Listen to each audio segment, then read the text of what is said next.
I used to think a mirror was just a mirror, simple, harmless, something you barely even notice after a while, until the night I brought home the one that changed my life. The one I should. Vivi never picked up from that dusty little antique shop tucked between a closed laundromat and a boarded-up bakery on the edge of town. A place so quiet it felt like everyone had abandoned it without telling anyone why. I went in because the sign outside said estate clearance. Everything must go, and I'd been looking for something unique to hang in my hallway. Something with character, something old enough to look intentional but not creepy. And this mirror caught my eye immediately. Tall, slender, framed in dark wood, carved with patterns so worn they looked like whispers frozen in place. The old man behind the counter told me it came from a house that had been left untouched for nearly 40 years. After the owners moved suddenly, and the way he paused on that word made me want to ask, moved where? Moved why? But he was already wrapping the mirror in brown paper, like he didn't want me thinking too long. At home I hung it at the end of the hallway that led to my bedroom, proud of how it fit the space so perfectly. The wood dark against the pale wall, the glass spotless and somehow deeper than it should have been. Almost like it had layers instead of a single surface. But I didn't notice anything strange that first day, not until that night, when I walked past it after brushing my teeth and froze because the reflection was wrong in a way I couldn't explain. At first, I didn't understand what I was seeing, just that something didn't line up. My reflection's head slightly turned when mine was in T. The posture a little too stiffened. As soon as I blinked, it snapped back into perfect sync, like nothing happened. And I laughed it off, telling myself maybe I was tired. Maybe the darkness in the hallway tricked my eyes. But the next night, it happened again, this time more clearly, more deliberately, and there was no brushing it off, no comforting explanation. I walked by with a glass of water in my hand, and in the mirror, I was empty-handed, just staring at me, like it wanted me to notice that detail, like it wanted to see how long it would take me to realize it wasn't me at all. I remember backing up slowly and watching the reflection remain perfectly still, its chest rising just a little slower than mine, like it wasn't breathing, just pretending to. That was the moment I felt the first real shiver crawl down my spine, the moment my brain whispered that something was wrong with the mirror, not with me. Over the next week, the reflection became a presence in my house, something I tried to ignore but couldn't escape because it always showed itself when I least expected it. Sometimes I'd see my reflection standing too close, filling the frame even though I was several feet away. Sometimes I'd see it watching me leave a room with a look that wasn't fear or confusion or anything human.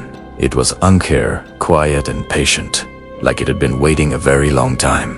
One night, when a thunderstorm rattled the windows and the power flickered, I caught the reflection moving before I did, turning its head sharply toward something behind me, something that wasn't there when I spun around, and the air behind my neck turned icy cold, like someone had just exhaled inches from my skin. I couldn't sleep that night. Every creak in the house felt like footsteps, and every shift of the wind sounded like whispering, faint, deliberate, like someone trying to speak through walls. He set my phone's camera to record the hallway while I slept. Tried to sleep hoping to catch something, hoping at least to get proof that I wasn't losing my mind. But when I watched the footage in the morning, my stomach dropped so hard I gagged. Around 3:14 a.m., the mirror fogged over from the inside, like someone exhaled directly against the glass, and a handprint appeared, long fingers, too long to be human, pressing from the other side as though something was trapped there, pushing, testing, waiting for the right moment to break through.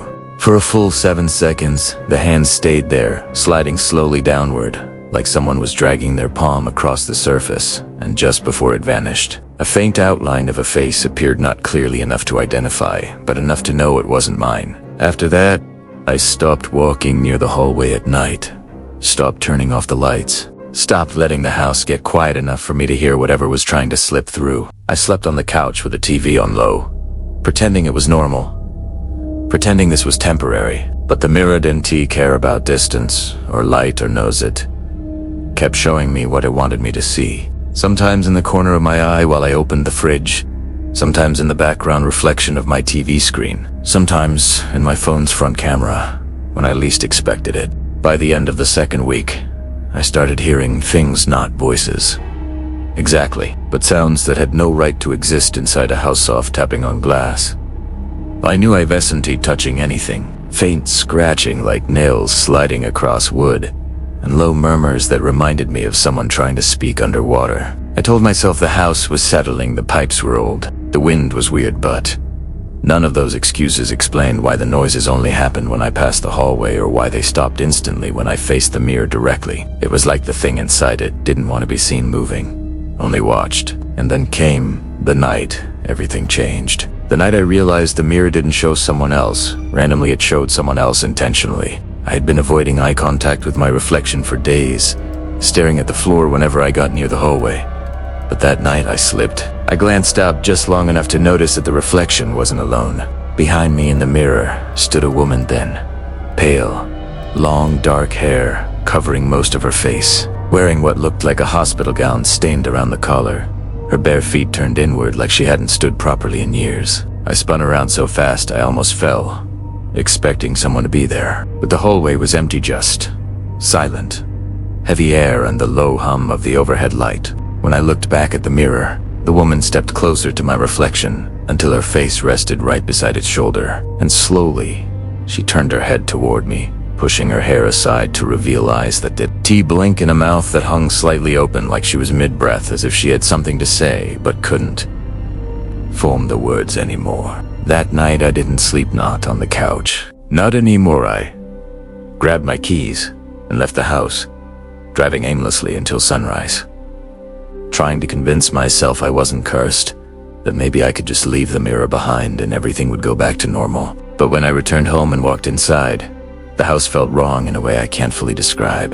It felt like I had stepped into a place I used to live but no longer belonged, like someone else had been living there while I was gone. I checked the hallway instinctively, and the mirror was still there, but something was off about its position. It wasn't flush against the wall anymore.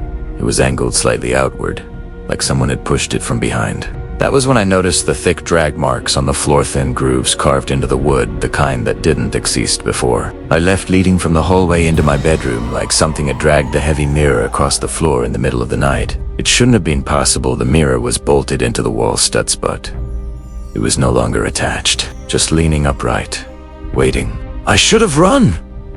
Every instinct screamed at me to run, but some part of me was tired of pretending I didn't see what I saw. Tired of running from something that clearly wasn't going to stop, and I walked toward the mirror slowly, my heart hammering so hard I felt the pulse in my teeth. I stopped a few feet away when I realized my reflection wasn't there at all. The glass was empty, just a dim room behind me, but without me in it. And the absence of myself sent a deeper, colder fear through me than anything else that had happened so far. I lifted my hand to touch the glass, just to confirm I wasn't dreaming.